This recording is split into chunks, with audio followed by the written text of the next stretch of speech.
So today I decided I was going to make a pie, an Italian pie specifically, this one using Swiss chard and kale and eggs and a lot of herbs.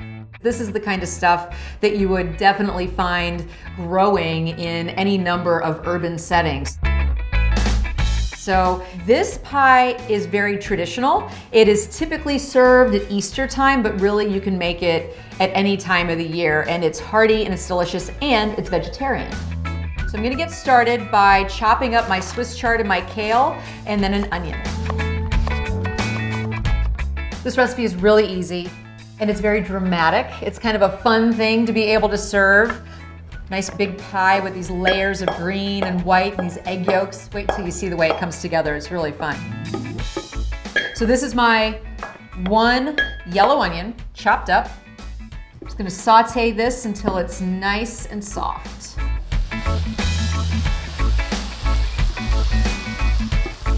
You wanna make sure that you're using a nice big skillet for this because you're gonna dump in all of those greens. I'm gonna put in the kale first because it's much more dense than the chard, and get it wilted, and then I'll add the chard as well.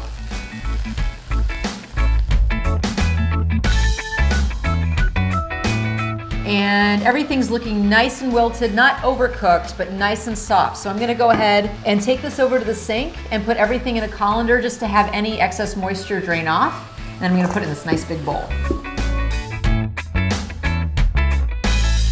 Alrighty, so I have my kale and chard onion mixture here in this bowl. I'm gonna spread it out a little bit so it starts to cool down. You want it not to be screaming hot when you add in the other ingredients. The other ingredients being some dill, a little bit of thyme, and also some parsley. I'm gonna chop all this stuff up and toss it in. Herbs, eggs, greens, and cheese. This is a perfect springtime meal. And if you do happen to make it for Easter or something like that, it's really great on a buffet because you can have it room temp or cold. The next addition to our beautiful greens mixture will be half a cup of Parmigiano Reggiano, but I'm gonna be adding more to an additional cheese layer. So I'm gonna grate about a full cup of this beautiful cheese.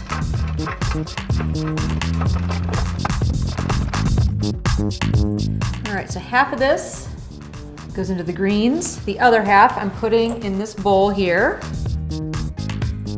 I'm gonna beat a couple of eggs and add those to the greens as well.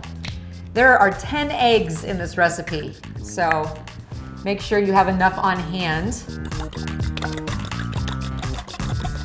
Pour that right in.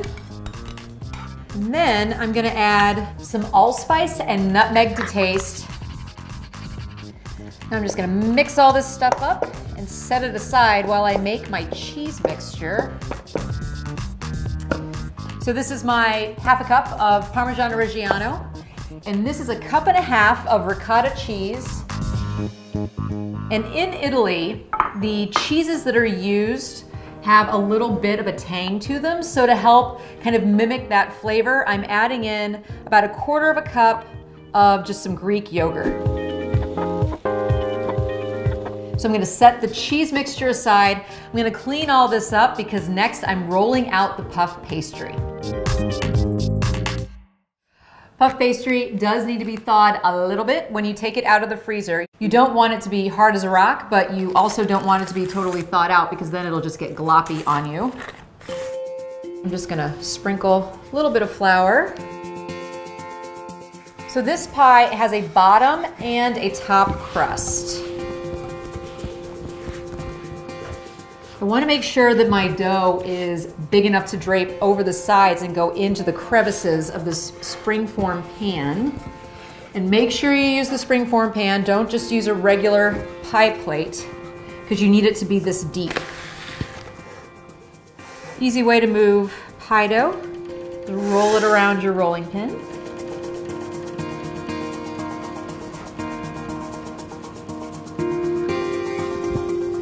Way to cut the edge is just roll your rolling pin right across the surface and just pull off the excess. first layer I'm putting in is our greens, and these have cooled down. You don't want to put it in when it's warm because it'll just make the bottom super soggy. Next up, our layer of ricotta, enhanced with just a little bit of that yogurt.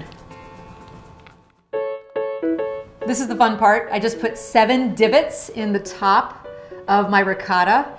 And what I'm gonna do is put 7 egg yolks in those divots. Last step, I'm just gonna roll out the top crust and brush it with an egg wash. All right, my oven's at 350. I'm putting this in for about 40 minutes.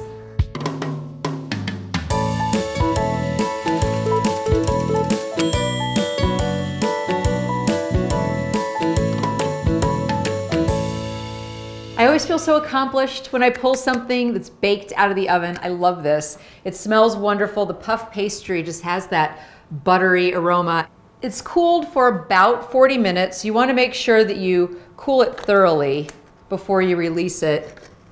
And there we go. That is gorgeous.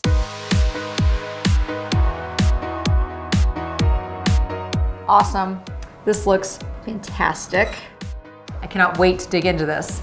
And I am pairing it with a dry vignole. Vignole is a fantastic grape that grows really well in the Midwest. And it has a kind of a sweet tart characteristic.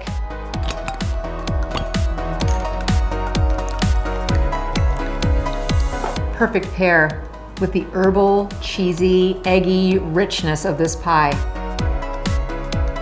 So the next time you're at your local urban farm, grab some greens and some eggs and whip up a fabulous pie. Cheers.